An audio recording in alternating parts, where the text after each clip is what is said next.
Assalamualaikum warahmatullahi wabarakatuh. Good morning everyone, selamat pagi adik-adik sekalian. Perkenalkan, nama saya Rizka Okta Pratiwi.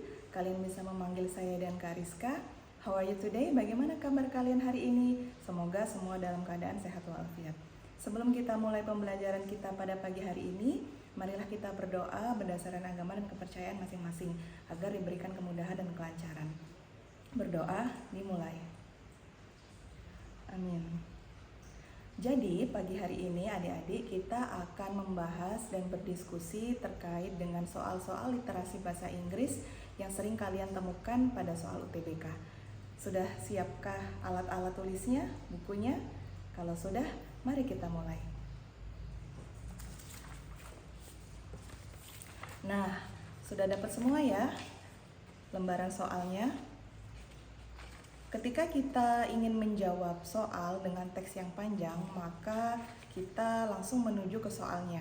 Ini adalah salah satu cara dalam mengefektifkan waktu yang ada. Kita lihat soal number 1, nomor 1.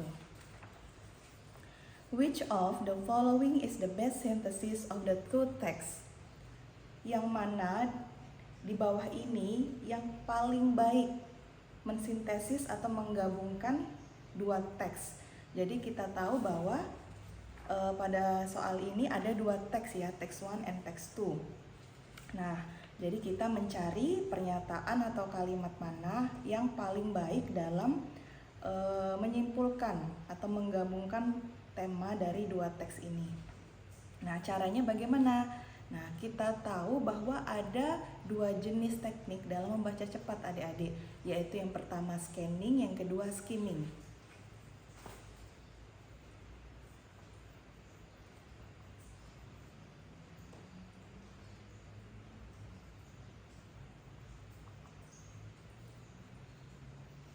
Nah, apa itu? Mungkin ada yang bertanya, scanning itu adalah teknik membaca cepat untuk mengetahui tema, pokok pikiran, dan ide pokok dalam suatu teks. Sedangkan skimming adalah teknik membaca cepat untuk mengetahui informasi yang detail atau yang rinci dari suatu teks. Nah, kalau kita lihat dari bentuk soalnya tadi, kira-kira kita membutuhkan teknik scanning atau skimming? Iya, betul sekali, kita membutuhkan teknik scanning atau membaca cepat dengan melihat beberapa keywords atau kata kunci yang ada pada teks. Nah, sekarang kita lihat teks pertama. Pada teks pertama kita akan temukan beberapa kata yang sering diulang seperti orcas. Di sini teks 1, yang ini teks 2. Ada orcas, kemudian artinya paus pembunuh ya. Kemudian ada apex predator.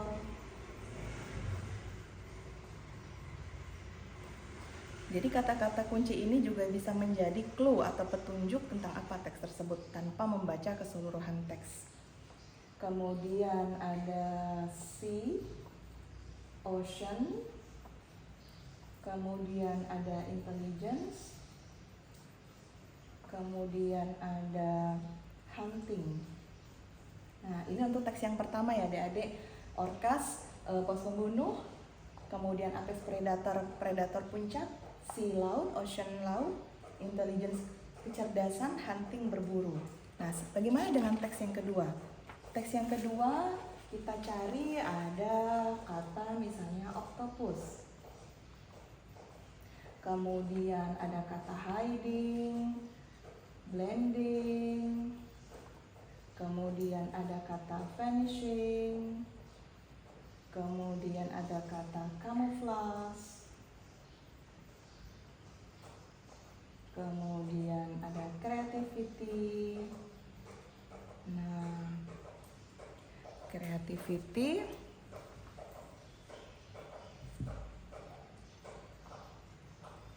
Ya, kemudian di situ di akhir paragrafnya ada kata strategis.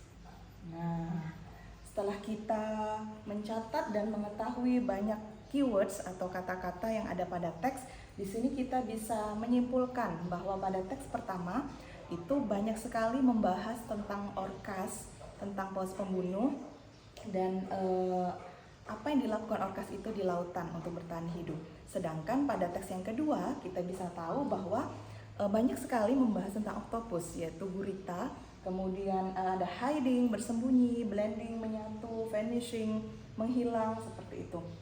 Ini strategi mempertahankan hidupnya gurita. Nah, jadi dalam teks 1 membahas tentang orcas atau pas membunuh, teks 2 membahas tentang octopus atau gurita. Nah, sekarang kita lihat opsi yang pertama, yang A. Both the orca and the octopus are dangerous predators. Keduanya, paus pembunuh dan gurita adalah predator berbahaya that dominate their environments, yang mendominasi lingkungan mereka using physical strength, menggunakan kekuatan fisik and aggression dan serangan. Nah, sedangkan kita lihat pada teks yang kedua, adik-adik ya, bisa dilihat kembali teks kedua, itu di paragraf kedua dijelaskan bahwa rather than confront predators, dibandingkan dengan langsung berhadapan dengan predatornya, octopuses avoid them. Gurita itu cenderung untuk malah menjauhi mereka, menghindari mereka.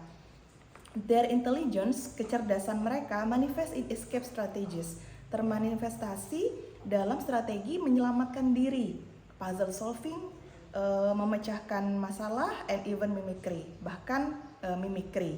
Nah, jadi di sini sangat berlawanan dengan pernyataan pada opsi A bahwa octopus itu dangerous predator. No ya. Jadi gurita itu bukanlah predator berbahaya, dia malah cenderung menghindari predatornya, seperti itu. Jadi opsi A kita anggap salah ya, atau kurang tepat. Sekarang kita lihat opsi B. The orca and the octopus survive in the ocean through vastly different strategies. Paus pembunuh dan gurita bertahan hidup di lautan melalui strategi yang sangat berbeda. Nah, kita tahu tadi bahwa pada teks pertama kita baca orcas are not just powerful ya, di paragraf kedua. Orca itu, paus pembunuh itu tidak hanya kuat, they're precise, mereka presisi. Some paus specialize in hunting seals, beberapa kawanannya itu mengkhususkan untuk berburu anjing laut, ada while others yang lain fokus on fish, ada yang berburu ikan, and even large whales, bahkan paus yang besar. Nah, it's not just strength, jadi tidak hanya kekuat. Jadi orca ini, it's intelligence, mereka juga cerdas. Jadi the orca size, ukurannya, social complexity, kemudian kemampuan bersosialisasinya, dan cognitive ability, kemampuan kognitifnya itu membuat orcas is the most formidable animals, membuat hewan yang paling hebat di lautan. Nah, seperti itu. Jadi kalau salah satunya orcas itu dia memilih untuk face to face dalam menghadapi predatornya, dalam menghadapi mangsanya, dia menggunakan kekuatan dan kecerdasannya, kemudian dia cenderung bergerak dalam kelompok ya, pada paragraf pertama diketahui. Kemudian kalau octopus itu kebalikannya. Nah, kebalikannya kita bisa lihat di paragraf ketiga. Unlike the orca, tidak seperti paus pembunuh which draw attention wherever it goes, dimanapun mereka menarik perhatian. The octopus thrives in the shadows. Jadi gurita ini mereka tumbuh dalam bayangan, seperti itu. It prefers solitude. Gurita itu memilih untuk berburu sendirian, tidak dalam kelompok.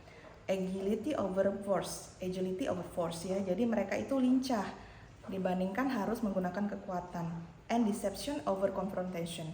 Dan pengelabuan dibandingkan dengan berhadapan langsung. Jadi mereka itu antara orca dan octopus memiliki dua strategi yang sangat berbeda. Jadi opsi B itu bisa jadi benar. Sekarang kita simpan dulu, kita lanjut ke opsi C. While the orca is known for its intelligence, ketika paus pembunuh itu terkenal dengan kecerdasannya, the octopus relies entirely on instinct and natural camouflage to avoid danger. Nah, kemudian gurita itu mengandalkan entirely. Di situ ada kata entirely, adik-adik. Entirely itu artinya keseluruhan. Nah, keseluruhan pada insting dan kamuflase alaminya untuk menghindari bahaya. Nah, apakah benar dia seluruhnya seperti itu kemampuannya? Kita lihat di teks kedua. Nah, di teks kedua pada paragraf 2 itu tadi sudah disebutkan bahwa their intelligence manifest in escape strategies. Jadi gurita itu juga cerdas, adik-adik. Mereka juga, tapi kecerdasannya itu termanifestasi pada strategi yang berbeda, yaitu strategi dalam menyelamatkan dirinya, kemudian memecahkan masalah, dan bahkan kemampuan untuk mimikri ya, atau dia berkamuflase, beradaptasi dengan lingkungan sekitarnya. Jadi gurita itu sebenarnya juga cerdas, tidak hanya mengandalkan insting saja. Jadi jawaban C, opsi C itu kurang tepat. Bagaimana dengan opsi D? Orca and octopus, gurita dan paus pembunuh share similar habitat. Oke, mereka berbagi habitat yang sama, yaitu di laut. And often compete for the same prey, dan bahkan saling berkompetisi untuk mangsa yang sama, untuk memangsa yang sama. Apakah seperti itu? Nah, tadi kita sudah baca bahwa di teks pertama orca itu memangsa anjing laut, ikan, kemudian paus. Sedangkan gurita tidak dijelaskan, tapi kemungkinan kecil dia mangsanya sama dengan orca karena tubuhnya kan lebih kecil. Jadi kita asumsikan opsi D itu kurang tepat. Mereka tidak saling berebut mangsa ya, tidak saling berebut mangsa. Kemudian yang E, opsi E, unlike the orca, tidak seperti paus pembunuh, which is an apex predator yang mana merupakan predator puncak. The octopus has little role. Gurita itu punya peran yang sangat kecil in the marine ecosystem, pada ekosistem laut, and avoid interaction with other species. Dan dia mencegah atau tidak mau berinteraksi dengan spesies lainnya. Nah, yang ini juga kurang tepat karena di teks kedua itu tidak dijelaskan apakah gurita itu memiliki peran yang sangat kecil. Nah, jadi masing-masing hewan laut itu pasti memiliki peran ya, tapi tidak dijelaskan peran dari gurita. Jadi opsi E itu kita anggap kurang tepat. Oleh karena itu jawaban yang paling mendekati dan paling tepat adalah opsi B. The orca and the octopus survive in the ocean through vastly different strategies. Nah, begitu ya adik-adik. Sampai sini ada yang mau ditanyakan atau ada yang masih bingung? Ya, kalau belum ada kita lanjut dulu ke soal yang kedua. Which of the following best restate the statement found hiding in crevices? Jadi, yang mana dari pernyataan berikut yang paling baik dalam menyatakan ulang? Found hiding in crevices. Tersembunyi ya, ditemukan tersembunyi pada celah-celah, blending into coral reefs, kemudian menyatu pada terumbu karang, or vanishing into a puff of ink, atau menghilang dalam kepulan tinta. The octopus relies on camouflage and creativity. Gurita itu cenderung mengandalkan kamuflase dan kreativitas. Nah, sekarang kita lihat opsi yang A. Jadi, cara mencari jawabannya ya adik-adik itu dengan melihat pernyataan mana yang paling mewakili atau yang bisa menggantikan dari kalimat asalnya. Karena tapi jangan sampai kita itu menghilangkan esensi awal atau menghilangkan makna awalnya. Jadi kita bisa menggantinya dengan padanan katanya, dengan sinonimnya, tapi jangan sampai menghilangkan informasi yang ada di sana. Nah, sekarang kita lihat opsi A. The octopus uses its strength and creativity to dispel its enemy. Gurita menggunakan kekuatannya dan kreativitasnya untuk menghilangkan musuhnya atau menghancurkan musuhnya when hiding in coral reefs, ketika bersembunyi pada terumbu karang atau di celah-celah. Nah, kita tahu bahwa gurita itu tidak menggunakan kekuatannya. Nah, dia menggunakan kecerdasannya, kreativitasnya. Jadi kata strength di sini kurang tepat. Maka opsi A kita eliminasi dulu. Sekarang kita lihat opsi B. Octopuses are blended near coral reefs where they build homes and defend their territory. Gurita itu menyatu di dekat terumbu karang di mana mereka membangun rumah dan mempertahankan teritori mereka. Nah, kita lihat di sini di teks 2 itu memang benar gurita itu menyamarkan dirinya ya, blended di dekat terumbu karang. Nah, tapi apakah itu ketika mereka membangun rumah? Nah, di mana mereka membangun rumah, di situ tidak dijelaskan. Tidak dijelaskan apakah rumah mereka itu dibangun pada terumbu karang. Jadi opsi B itu kurang tepat dan kurang mewakili statement awal. Sekarang kita lihat opsi C. The octopus depends on its ability to blend into its surrounding. Nah, seperti yang saya paparkan tadi, yang katakan tadi di awal, bahwa kita bisa menggunakan padanan kata dari misalnya camouflage. Camouflage itu di sini jelaskan bahwa Ability to blend, kemampuan untuk membaurkan diri, menyamarkan diri pada lingkungannya, itu bisa disebut dengan camouflage. Kemudian creativity di sini diganti dengan clever tactics to escape danger. Ya, jadi taktik yang cerdas untuk menyelamatkan diri dari bahaya. Nah, itu bisa jadi adik-adik. Jadi opsi C kita simpan dulu ya. Bagaimana dengan opsi D?